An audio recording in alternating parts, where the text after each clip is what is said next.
I'm Mindy Wright, a member of the CMC Board of Trustees, and I'm also Assistant Vice Provost at The Ohio State University. Given the cold weather today, we're so glad to have so many people here, so thanks for coming. Today's forum, Immigration Nation, the Impact of Refugees on Central Ohio, is brought to us with support from WOSU, represented by Tom Ryland and their associates, and our partner, Greater Columbus Sister Cities International, represented by Executive Director Tim Sword and Board Chair James Sisto.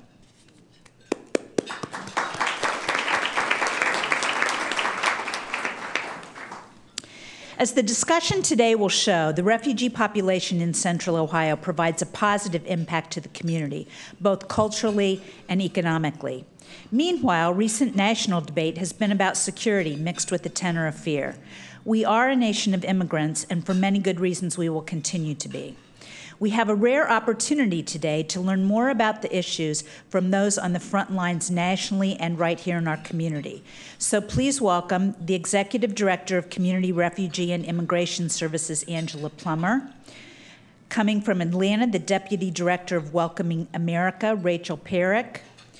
From Washington, D.C., Deputy Associate Director, Customer Service and Public Engagement Directorate, United States Citizenship and Immigration Services, Deborah Rogers.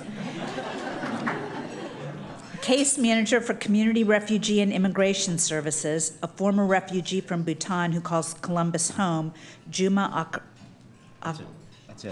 Acharya. I practiced that and I still messed it up. Spearheading the development of this forum, our host for the conversation and Assistant Director of the City of Columbus Community Relations Commission and Coordinator New Americans Initiative, Guadalupe Velasquez. So Deborah, I'll turn the podium over to you.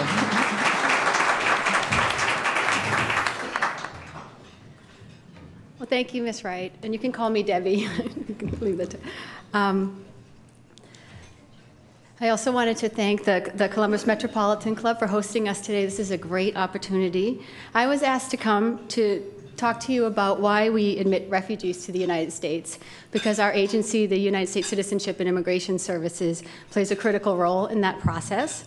In preparing my remarks, I gathered many facts about the process. I looked up our admission numbers that have ranged anywhere from a high of 207,000 refugees in 1980 to a low of 27,000 refugees in 2002. This year, our goal is 85,000 refugees. I also reviewed our security check processes and protocols, which are multifaceted, layered, and in coordination with law enforcement officers, the Department of Defense, and in different intelligence agencies. Security checks are conducted before and after refugees are admitted to the United States. I also looked at our connections with federal, state, and local coordination, which is absolutely critical to ensuring an end-to-end process that has the highest degree of integrity. But actually, I believe that this question, why we admit refugees to the United States, invites a more philosophical reply. So I would begin by phrasing it a little differently. I would say, why do we help people who are seeking refuge? People fleeing for their own safety, for the safety of those they hold dearest, in the face of oppression, devastating violence, and widespread chaos or uncertainty. Why do we help mothers and fathers who want to protect their children and give them a life where freedom is possible? Why do we help people who feel forced to abandon their lives, their homes, and even family members, possibly forever? I firmly believe we do this because it's in our nature to do so. As Americans, we naturally know freedom. As human beings, we want that same gift bestowed upon others. We believe that basic human rights should be accorded to all human beings, regardless of where they reside. That is the standard we expect. We have a proud history of promoting that, and when necessary, we will fight to defend it. All people should live with dignity, freedom, equality, and justice. These are beautiful ideals, American ideals. In the course of any life, suffering is inevitable, and we in this room surely have felt our periods of pain. But most of us have never known and cannot begin to fathom the extreme loss and despair endured by those seeking refuge in the United States. Yet we know, by our nature and all that we have been taught since birth, that no human being should suffer like that. And if we can help, we should. We recognize that the term refugee is not an abstraction. It captures the experience marked by desperation, fear, and a longing for safety and stability. The United States is unrivaled in its history of welcoming immigrants and refugees. The Refugee Act of 1980 reflects this long-standing tradition in our country of providing a safe haven for the world's most vulnerable population. Since 1975, we have admitted over 3 million refugees have been resettled in the United States. Refugees that have built new lives, created stable homes, and added to communities in ways that are too numerous to count, across all 50 states. Incredible examples of these contributions are included in the impact of refugees in Central Ohio 2015 report, which is what we will talk about today. The topic of discussion the report highlights some individuals who are here today, including Jhuma, right here on our panel. And I just want to thank you and everyone else here who is highlighted in this report or has this story for your willingness to share your story and for your trust that we would honor it. Since World War II, more refugees have settled in the United States than anywhere in the world. I'm proud of my small role of assisting people who see America as a fountain of hope and renewal. And it is a privilege to serve alongside all of you, dedicated public officials and private citizens who care about these issues. Last year, we celebrated the 10th anniversary of the United States Citizenship and Immigration Services Refugee Corps. The Refugee Corps is made up of about 200 officers who are dedicated to refugee processing. They travel the world interviewing applicants. These officers sometimes spend more than 6 months a year away from their own families, working in refugee camps across the world. They do this work with pride and a deep sense of purpose. This is the caliber of people that I have the privilege of working alongside. I assume that you also have that same tremendous satisfaction in the support that you are providing to others. That is one of the reasons we are all here today. As leaders and members of your community, you play a critical role in the resettlement process. Whether you're providing job opportunities or teaching English as a second language in a community center, your support matters and can evoke that feeling of belonging that is so essential to building a welcoming community. We are also here to learn more about the refugee resettlement process and the great work that you are doing in Columbus. I want to assure you, from my perspective, that every day at DHS and within the U.S. Citizenship and Immigration Service, we are thinking about the welfare and protecting those who are seeking refuge, but also the American people who will welcome them into their communities. This is our absolute highest priority. I want to emphasize that the refugee resettlement is a multifaceted process governed by the Immigration and Nationality Act. U.S. Citizenship and Immigration Services works closely with interagency partners to monitor and refine this process, including running extensive security checks and conducting interviews with every single person who enters into the refugee program. I hope this conversation today will answer your questions and that we will all walk away with a better understanding of how we can assist those seeking refuge in the United States. As Guadalupe noted and Ms. Wright, we have an incredible panel of experts who are directly involved in assisting immigrants across the United States. I look forward to hearing more about their experiences and insights.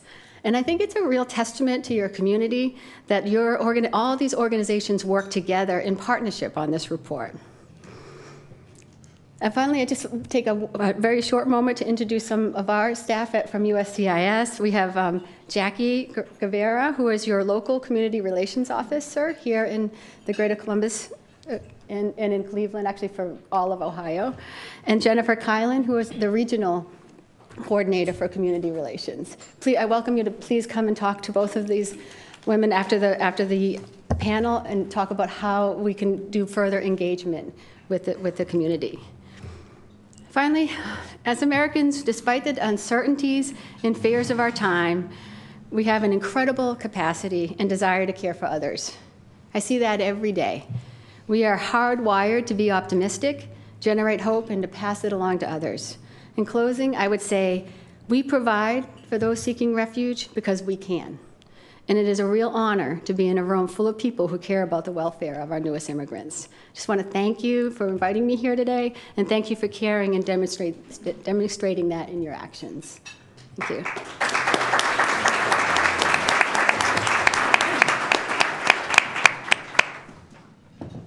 Thank you, Deputy Rogers. Before we get started with the panel discussion, I would like to recognize the other partners on this report, beginning with Us Together. If you could please raise your hand or stand up if I could be recognized. Also, World Relief Columbus and Small Business Development Center, Columbus State University.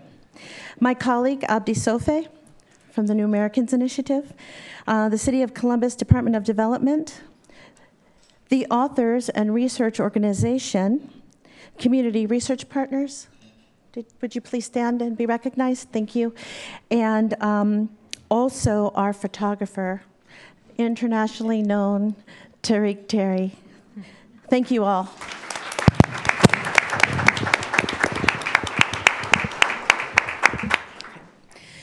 Beginning with one of the questions that has arisen a lot lately in the news and in our communities, Deborah, could you please go through the vetting process of how the U.S. selects and vets refugees that will come and be resettled in the United States? Sure. This is, as I said in my remarks, is a multifaceted process. The vetting process starts outside the United States when UNHCR decides who will be selected to go into the refugee program. Security checks are done in coordination with the Department of State, with the Department of Defense. Once those checks are completed and we have the results of the checks, then the refugee will move on to the next phase in the process. And that roughly is 2 years? What is the time? I think there are a lot of factors that play into how long it takes for a refugee to move through the entire process. Security checks are one of them, but most security checks are done fairly quickly. Okay. And Angela, once someone has been identified to come to wonderful Central Ohio, what is the next step in the process? So through national partners, there are 3 resettlement agencies in Columbus, and each of us resettle for a national agency. So there's a grand design at the beginning of the fiscal year, and we indicate what capacity we have to serve certain populations. And we get about 2 to 3 weeks notice that someone is arriving, and it's at that point we start our mission to find housing and all of the other supportive services that they'll need once they arrive. Jhuma, would you please share with us your journey to arriving to Central Ohio? Well, first of all, thank you very much for giving me this opportunity to be here in this panel and share my story, my journey from refugee camp to United States. I came as a young refugee 5 years ago. Actually, I just completed my 5th year a week before. So I am stepping on 6th year of my life in the United States. I was born and brought up in Bhutan. I was 13 years old when I left my country with my families, my parents and my siblings. And I ended up coming to a refugee camp that I was never dreaming of. I came to Nepal in June of 1992. I have never been to Nepal before that. I was a very small boy, grown up in a very remote part of the country. When I came to the refugee camp, I was just thinking that I am in a vacation from the school, that I'm not doing any more homework, I'm not doing any schoolwork, I'm all away. But living there for about a couple of months, I realized that life is going to be stuck there. In 1992, when the eviction process actually started back in 80s, but the slow actual people started moving out by 90s. There was a special operation by the government by which this Nepali-speaking people were evicted from the country. So in Nepal, the camp originally started in 1991, and I came in 92. When I came, I was in the middle of the influx, actually. It was a huge coming of the people at that time. Then I lived in the camp for the last 21 years of my life. I was a young boy. I was doing my high school. Then I was kicked from the school. The school principals asked me to leave the school because my families decided to move out of the country. When I came back to the village, the situation was different. Actually, everybody was asked to leave the country. There was a military operation in the village. And then I joined my families, and I came coming to Nepal. In the camp, in the first year, I was lost. And I was excited also because I was meeting many of my friends whom I have never seen, making friendship. A young boy, you can just imagine someone in the soccer field having lots of players introducing each other. I was kind of like that. Later, after a year, when, like 5-6 months, when I realized that our life is going to be in the refugee camp for next part of my life, I was really stressed, and I was really lost in some thoughts, what is the next step? I was too young to think many things of my life. I was only concerned about me and my family. But as time passed, the camps were filled up by people, and we were transferred from that camp to another camp. In '93, I started volunteering myself as a young teacher in the refugee camp. We started collecting students from hut to hut and started a school in the camp. We had around 500 students the first day. Then right from that age, I was a teacher. I was tall and skinny, but I was young by age. I never had a chance to go back to the school formally. I did my high school and secondary school through they call it external exam there. And after having graduated high school, I planned to go for a bachelor degree program. And I earned my bachelor degree in nearby university, then came back to the camp and continued teaching. So I lived that way in the camp as a teacher for those many years of my life. And there was no solution of what is happening next. Around 17, 18 bilateral talks between the government of Bhutan and government of Nepal were held, but the result was like, these refugees are not going nowhere. They are only in the camps. Nepal government is not going to accept them as citizens because they are from Bhutan, and Bhutan government is not taking because they are not national or they are terrorists. So that story linked around the camp. People were so much stressed about it, so much. There was anxiety. There were high rates of like PTSD. People started killing themselves. Like suicide rates were very high, and the youths who were coming out of high school were nowhere to go. They were so much restricted because the camp schools had only up to grade 10, and there was no like extra support for people to go out of camp to have their education. Like we were not allowed to go out of the camp to do any job, even if you have enough job skills. Living in the camps, like the way of getting job skill was so much limited because there were no exposure to any technical education inside.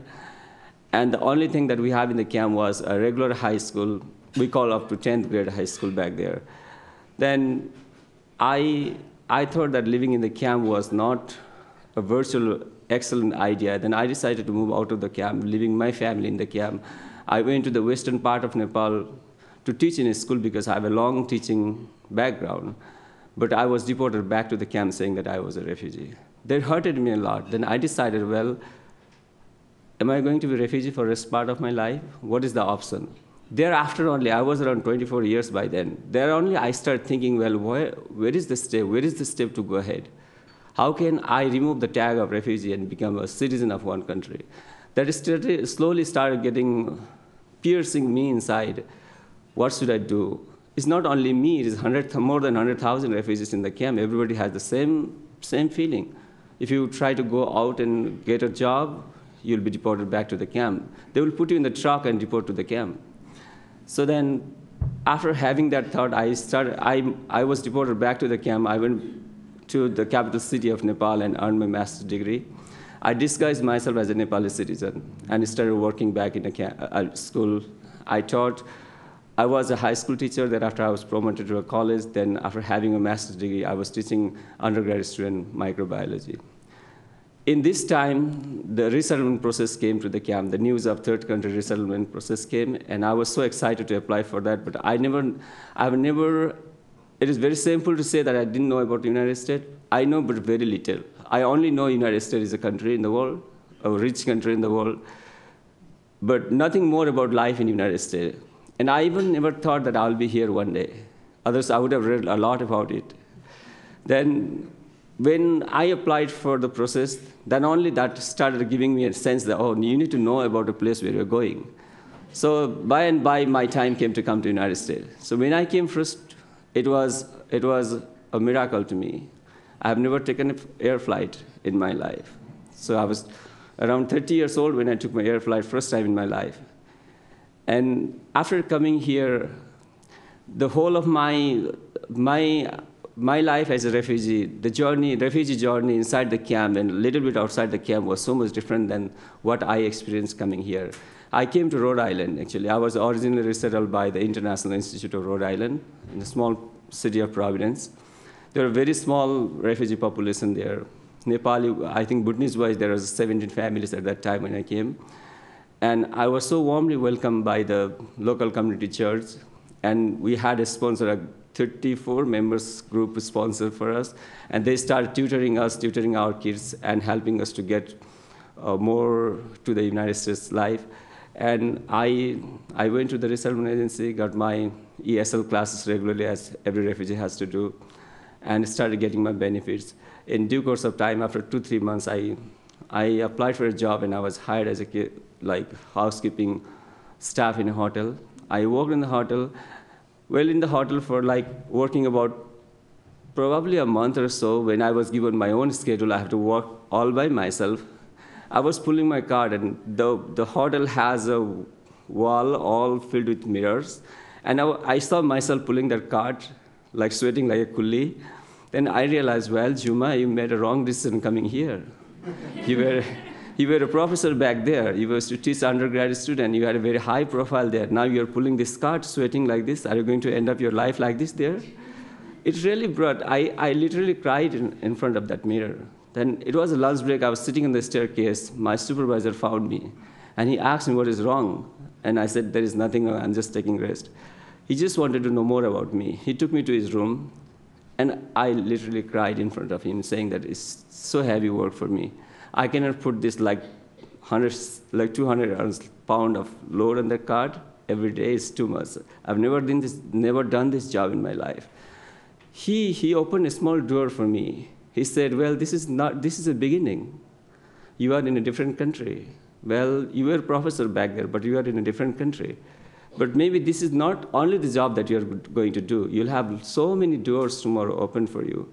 So don't try to stuck here. I will advise you to see resources, try and find out with the agency that you have been working with, and try and find out this is your temporary. You can definitely get a better job.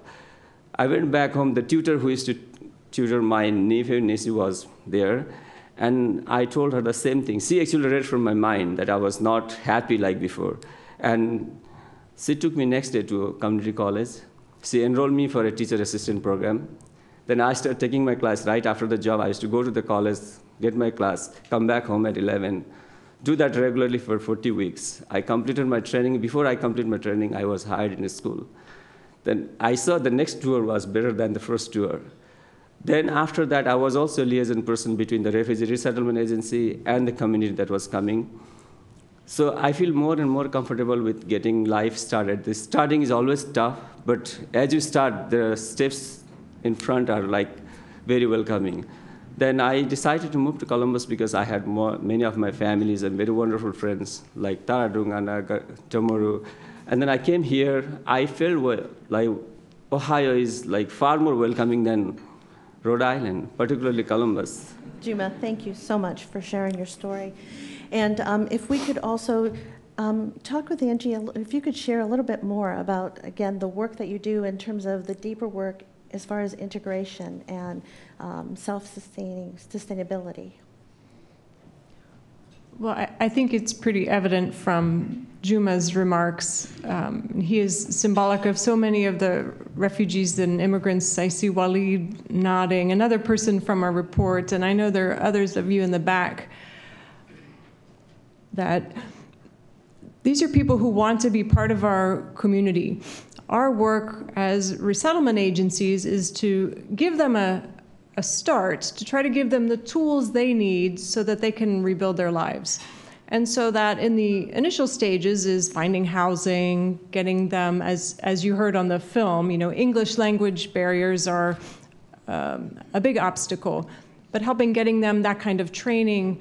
Tara, who we've just talked about, helps many, many people get ready for life in the U.S. workforce. I mean, we help to make sure they, it can be as rudimentary as understand how to tell time, or we have, Iraqi refugees who are medical doctors and engineers, and trying also, as Jhuma had to do, to start over again and keep in mind it's a short, medium, and long-term goals. So our role as resettlement agency is to try to help give them those tools, but the longer-term integration process involves the whole community. It's acceptance from the host community and the willingness of refugees to be part of that community, and I think we're all enriched tremendously by that two-way street. Thank you. And Columbus has been a thought leader in welcoming work for almost 2 decades, and the city's initiative as well for about the past 11 years. Now we're seeing cities and counties across the nation are signing up to be welcoming cities. And so I'm curious, Rachel, why is this happening? Well, Guadalupe, I want to answer your question, but I want to go back to Jhuma's story for a minute, because I think it's so powerful, and I'm envisioning this moment where there is this person who is just opening this crack in a door, this moment of opportunity, and I think many of us in this room can relate to either being that person for someone else or having had that person in our lives who sees us not just for who we are in that moment, but for the potential that we have. And I think that is what is so powerful about this work that is happening here in Columbus and happening all over the country to make our communities more welcoming for people. It's about seeing not just the past that refugees have had and the challenges that you've gone through to make it here, but really reclaiming this American value about opportunity and seeing that we can bring out the best in our neighbors, but also the best in our communities when we give people the opportunity to really participate at every level, socially, civically, economically. And that's exactly what we're seeing. Welcoming America is an organization that works with communities around the country to become more inclusive places where everyone, including immigrants and refugees, can really thrive. We work with about 100 communities all over the country who are doing just that. Columbus has been a tremendous leader in that work. And I think the reason why so many communities are investing in this is because of the return they get from it. The return they get from people who are investing, are putting down roots, are giving back to the community and participating. And I think this study is such a perfect example of the economic return that comes with that. Literally billions of dollars in local economies from people in communities who see themselves as part of the community, who are opening businesses, investing, hiring workers, and really participating at their fullest potential. I'd love to talk more about some of the statistics, but I'll stop there. Okay. So let's discuss, there is economic impact, there is cultural impact, and there's social impact. And Angie, if you could please share why we decided to do the report. Well, and again, was a real partnership with Nadia at Us Together and Kay at World Relief and Tariq for his beautiful photos and Lupe, who was the glue that held it all together. I think the initial idea was to dispel some myths about refugees as takers and wanting to show how much they actually contribute to our community. And many of us, and thank you so much, Debbie, for your remarks, I think many of us who work with refugees want to do so because of our humanitarian instincts. But we know that to influence policymakers, we needed some data to show what we already anecdotally believed to be true, was that refugees make a tremendous economic contribution to our community. We in Central Ohio have been very fortunate because we've had a very welcoming community, and that's from our local government leaders, the city council, the county commissioners, the mayor's office have been tremendously supportive of refugees and immigrants. So we're very fortunate in that regard. But there's been a backlash around the country, and we wanted to get out ahead of that. And this was one way we thought we could help contribute to providing additional reasons for why we should be bringing refugees and immigrants to our community. If I could just Please. add, I just think if you haven't had the opportunity to read the report, I would encourage you to do so.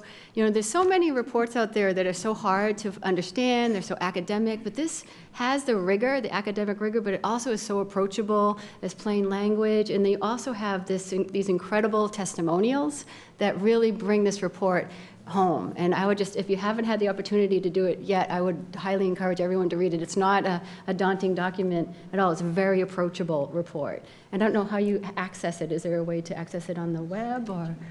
We have it on our website, crisohio.org, and we're working on putting it online in a sort of centralized place, but it's available there.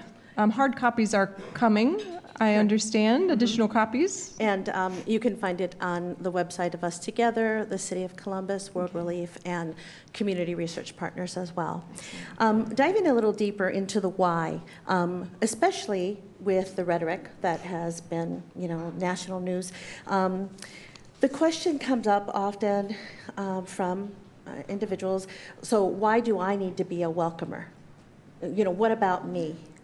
And we talked a little bit about positive impact, but can we dive deeper into what that means? Sure. So I want to come back now to some of the statistics, which I think are really on our side here. So let me say first, I'm not just an advocate for this work, but also beneficiary of it. My own family, my grandparents, my mother came to this country as refugees themselves. My grandmother went on to open a small business.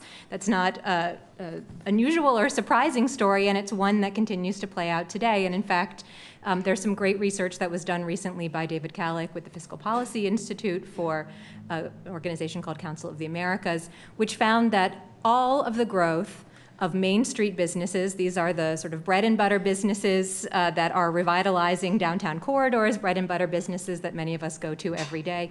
All of the growth of Main Street businesses over about the last 15 years has been because of immigrants and refugees.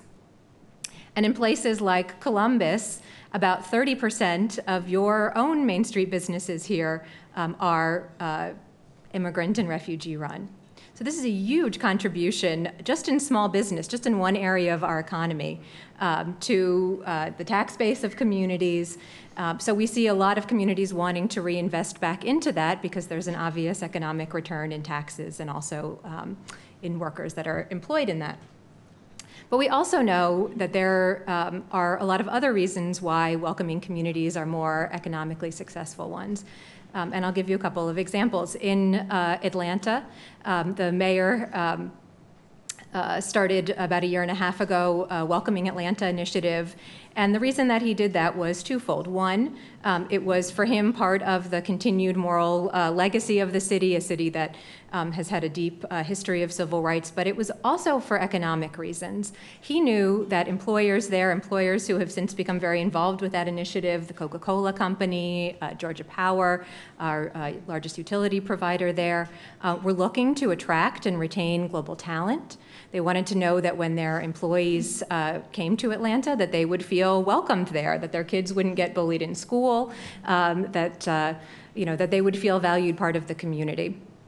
And because the mayor knew that he, like all cities in the US, are competing for that talent, and people will move with their feet to the places where they know they're going to be valued. So there is no city now that can afford not to be thinking about how to make sure that people from around the world and all people in their communities feel like they can really put down roots and be part of a community. And the last piece of data I'll share comes from the Knight Foundation, who did a large poll with Gallup a couple of years ago called Soul of the Community.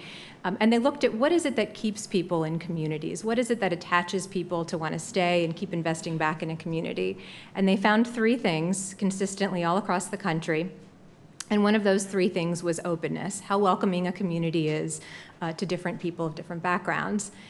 They also found that places that were able to keep people also have higher GDP. So there's no question that in the world we live in, when people are on the move, that the places that are going to be successful are those that are welcoming to everyone. Thank you. And before we continue this dialogue, I just want to let the audience know that in a few moments, we're going to move to questions. So if you have some questions, you please jot them down, and we'll be doing that momentarily. So going along this conversation regarding impact and social, cultural impact, Jhuma, you do a lot of work with the Bhutanese Community Center. Can you share with the community what's going on the north side of town? Sure. Since 2009, Bhutanese started coming to Columbus. I think the first family that came to Columbus, the first member of Bhutanese community is here, Deborah Rogers. So since then, like, the community started growing every day. And lately, since 2013, I think the overflow of the population here is really so big. And we are roughly estimating around 20,000 of Bhutanese Nepali around the Northland area. So there is a dire need of community organization. So we decided to sit together and create a community organization, and we established a community organization by the name Bhutanese Nepali Community of Columbus. And we got a small grant out of a refugee resettlement program that is from OR, Office of Refugee Resettlement, and we have operated a small community center just across Morse Road, where we provide basic services in the sense like a community member can walk in, ask for any services that can be provided. We usually do case management there. And basically we help people who are after the resettlement period, like they are usually after 2-3 years of their resettlement, and still they need help. So we have been helping them. We also have Nepali classes starting there. We teach our cultural dances in the center. We have now citizenship classes going on there.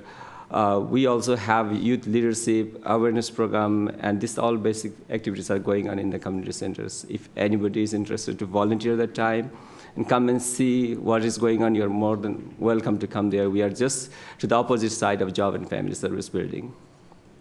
Thank you. And it is the CMC's tradition to take audience questions. So if you would like to please go toward a mic or to the mic right over here, and just please state your name and ask your questions. And we thank you in advance for not making long editorial comments. Please proceed to Sure. come to the microphone. My name's Andy Campbell. A word that's often used frequently with the word government is bureaucracy. And I'm wondering if each of you could maybe highlight something that there's obvious that you might change to make things easier or quicker in the process of immigration on behalf of refugees. Well, I'd be happy to start the conversation on that. I mean, being the bureaucrat.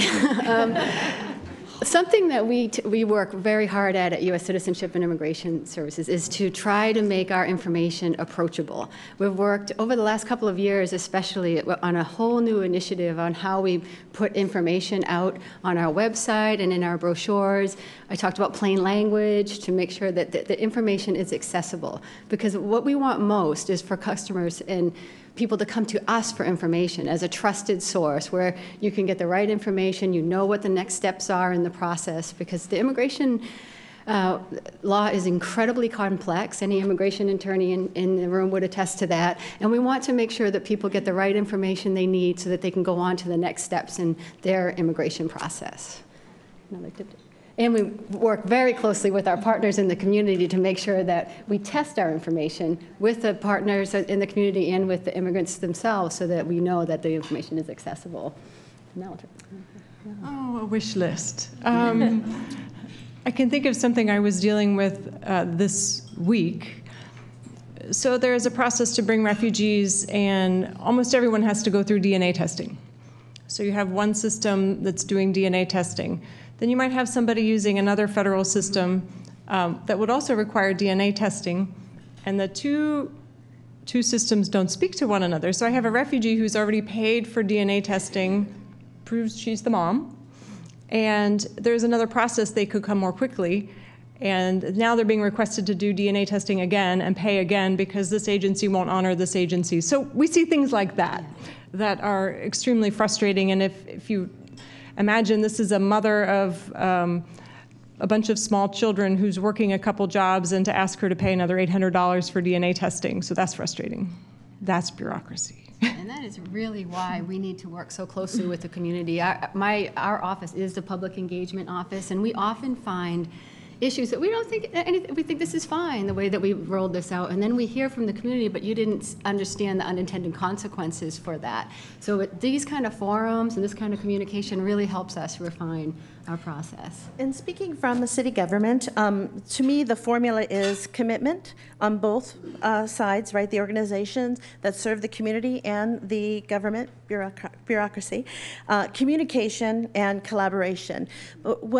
What everyone in this room, your engagement is really key also, because the more we learn about our neighbors, right, our stories, the more support there's going to be, and it's just going to make us an even more welcoming environment. Next question, please.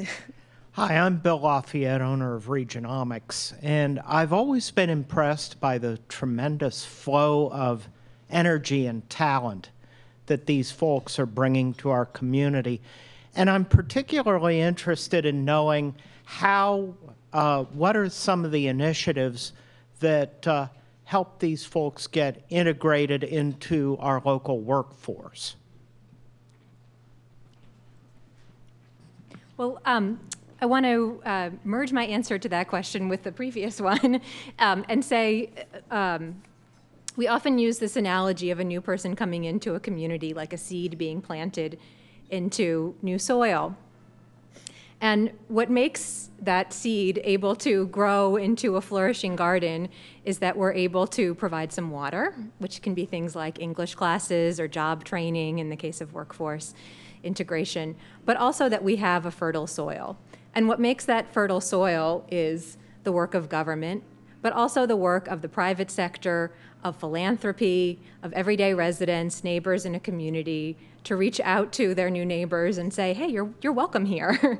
And so I think one of the places that really plays out well is in helping talented people find jobs that match their skills. We all find jobs because of who we know through professional networks, and there's some great examples all over the country of efforts to help new Americans build their professional networks by connecting them to ambassadors in the community who can connect them to other people and really make sure that we're not underutilizing the tremendous skills and talents that people bring and having professors working in a hotel, which is obviously a very dignified job, but we know that you were missing out on all that you were bringing with you when we do that. Angie, would you like to talk about some of the services that you do regarding integration, workforce development? So workforce development would be an essential primary function of what we do. I mean, everything from promoting wellness, giving that stability for someone to become self-sufficient. And that's our overall goal, is to help people reach self-sufficiency. I think once you reach some economic self-sufficiency, then there's the possibility of becoming integrated and participating in civic engagement and all of the other types of activities that are involved with becoming part of a community. Great, thank you. Are there any more questions? Hi, I'm Wendy, NEKF Boards, and I'm very proud to be a first-generation American whose family went through a lot to get here. Unfortunately, I run into a lot of people who don't see immigration the same way I do, and I know that we're all hearing a lot in the news, and it seems to me that it would be great to have a little elevator speech or a couple of tips. So if we're in a conversation with someone and you had one line or two lines to give out, what would you say is a compelling reason why we should be welcoming immigrants? I mean, I think we're a nation of immigrants, and it's in our fabric. But I think the one compelling line is hear the story. And everybody has an incredible story of how they came and also what they're contributing to our country today. On Friday, I had the honor of going to the airport to meet the first Syrian family that our agency has resettled, a family of 4, a mom, a dad, a little boy who was 3, and a little girl who was 1. And I think one of the news channels was there and asked the question, well, why did you come here? Because I didn't want to raise my children with barrel bombs. And to some extent, it becomes that simple. It's not all that complicated, and I think Debbie addressed it. It is the right thing to do. And that doesn't mean that we have to have a process that doesn't have integrity. The integrity, I think that's the other part of the story that really needs to be told, is that our processes, they get better every year. They get better with collaboration with community organizations and other government agencies so that we can have integrity in the process and also have an incredibly welcoming process. Two thoughts. One, I think it's really important to have a little bit of empathy for the fact that there are many people in our communities and in our country right now who feel like they don't belong either. And that's a very powerful feeling when you're seeing change all around you, and maybe you've been a resident in this community all your life and you don't know what it means for you. It's important that we have a little bit of empathy for that, and that when we talk about building a welcoming community, it's really for everyone. For the worker who feels like they've been left behind, for the person who maybe feels marginalized in the community. And I think having a little bit of empathy for that will take us a long way in understanding what it means to be welcoming to new people who are coming into a community. Having said that, I think it's all about our common values. And I think you're so right about the story. I mean, we just have to see these stories here to see that we all care about having a family that's going to be successful. We all love our children. And I think really helping people reconnect with what it is that they care about and see how that is something that is a common bond with our new neighbors can be so powerful beyond all of the economic data and all of the sort of self-interested reasons to care about this. Last question, please. Yes, thank you. Good afternoon. My name is LaCoria Meadows, and I serve as the director for Franklin County Extension. And in a former professional position, I worked closely with a lot of the local school districts.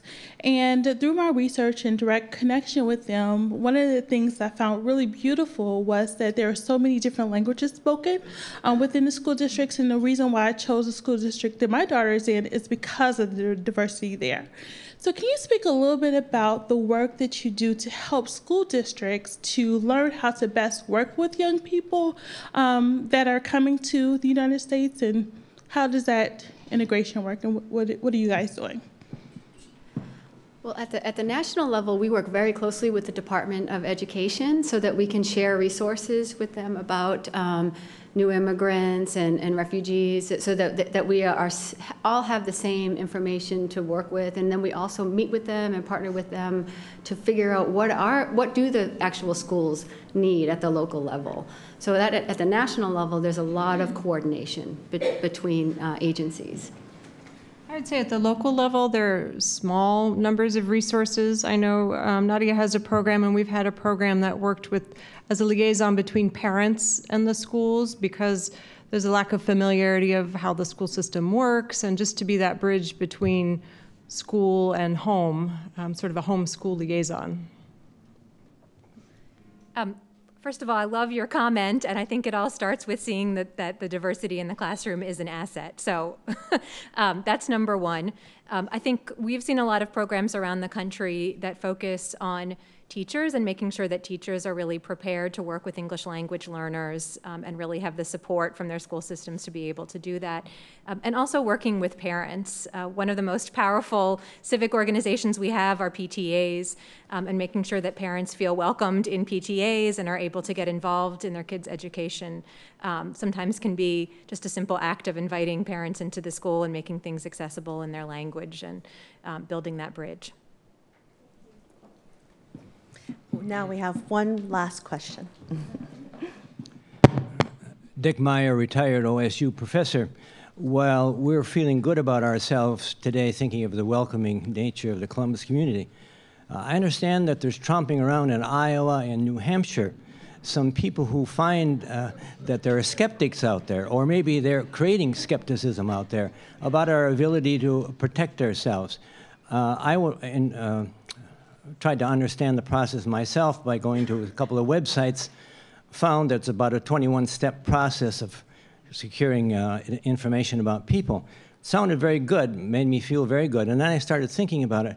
If I was going to talk to a skeptic, how could I explain that in such environments of confusions, refugee camps, some people living in apartments, in Turkey hiding out until they can find a way to leave and so on.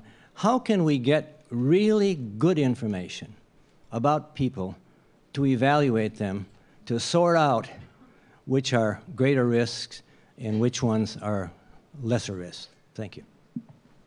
Well, I would like to say the report is definitely a first step in having a conversation about not only the positive economic impact, but the social and cultural impact that it contributes to our community. And so just using the report and the stories in it is going to be a good tool for you.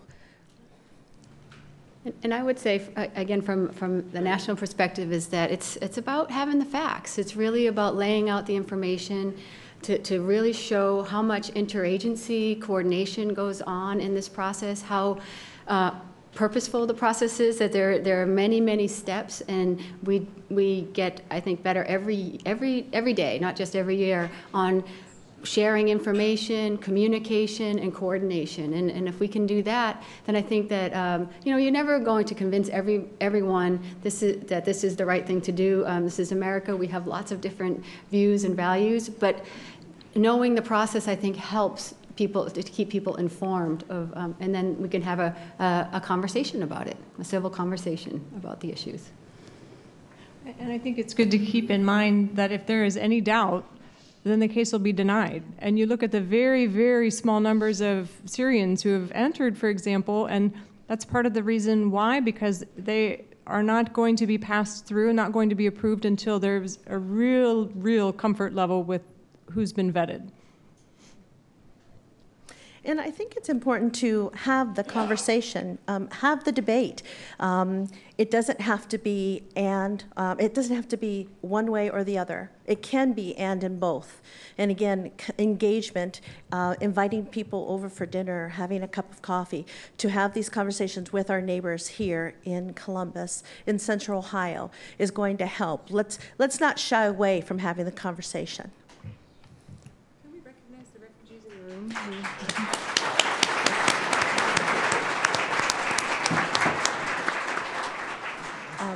Mindy recognized the refugees that are profiled in the report.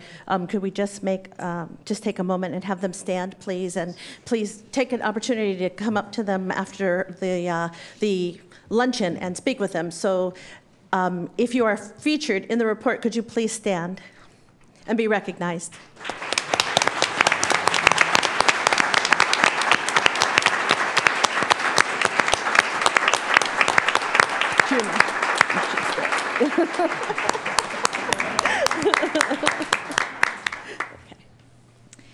Well, I certainly learned a lot today, and I hope you all did too.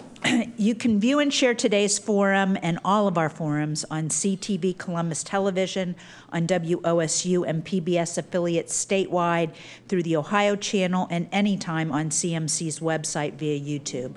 So let's thank our sponsor, WOSU, our partner, Greater Columbus Sister Cities International, and our speakers, Angela Plummer, Rachel Peric, Debbie Rogers, Jhuma Acharya, and Guadalupe Velasquez.